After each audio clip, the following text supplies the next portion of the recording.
好啦，嚟到10月4號嘅晚上，禮拜六晚啊。咁啊，本來咧想講下世界盃嘅新聞，但係發覺咧，世界盃新聞好多都係圍繞住 Adidas 嘅。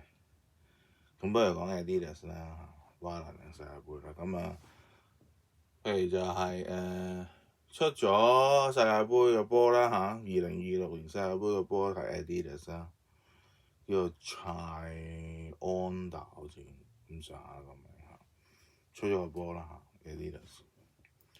咁仲有幾單新聞嘅，譬如話有傳 Adidas 同 Puma 會合併啦嚇。咁啊，本來 Adidas 同 Puma 咧，啲差唔多可以話同一間公司，因為兩兄弟喺70幾年前。咁啊，而家有可能有機會嚇，會唔會合併咁樣啦嚇？Puma 同 Adidas 咁樣。咁當然可能 Adidas 做主導，因為 Adidas 係大過 Puma。咁第二單新聞啦，第三單就譬如可能講啲波衫啦，即係你會發覺起碼有1/3甚至一半嘅波衫咧係 Adidas 出嘅，而家足球波衫。咁其他嗰一半先係 Nike 啊、Puma 或者其他牌子。咁啊，出咗好多嘅呢款，好多 Adidas Originals 嘅即係標誌嘅足球波衫，咁大家可以留意下。咁第四單就係陳冠希啦，陳冠希嘅 Clothes 啊，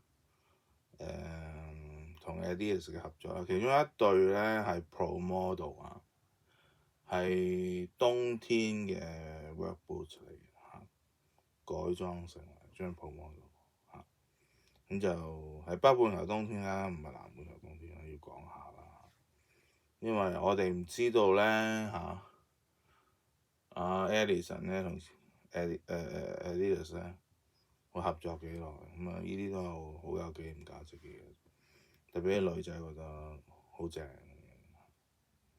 咁係啦，咁我就暫時講咁多先啦，係 Adidas 嘅新聞，因為我唔係好多 Adidas 嘅嘢嚇，可以講多嘢唔係多，我有少少 Adidas 嘅波衫，但係唔算係好多嚇，鞋亦都唔係好多嚇，講唔到太多嚇，會唔會再買啲 Adidas 嘅鞋咧？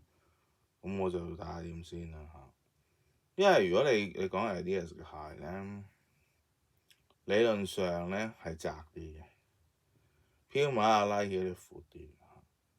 咁如果你嘅比較窄嘅時候咧，就 Adidas 會適合多啲嘅嚇，係咯。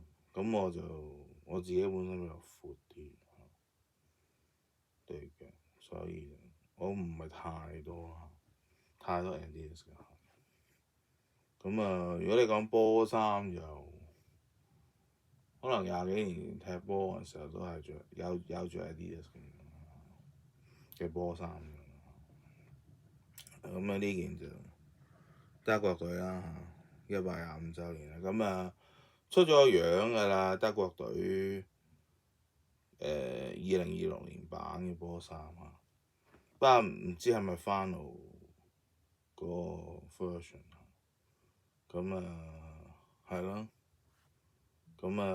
將會越嚟越多 Adidas 嘅新聞出㗎啦，所以而家咧講定啲嚇，遲啲再講啲咁樣。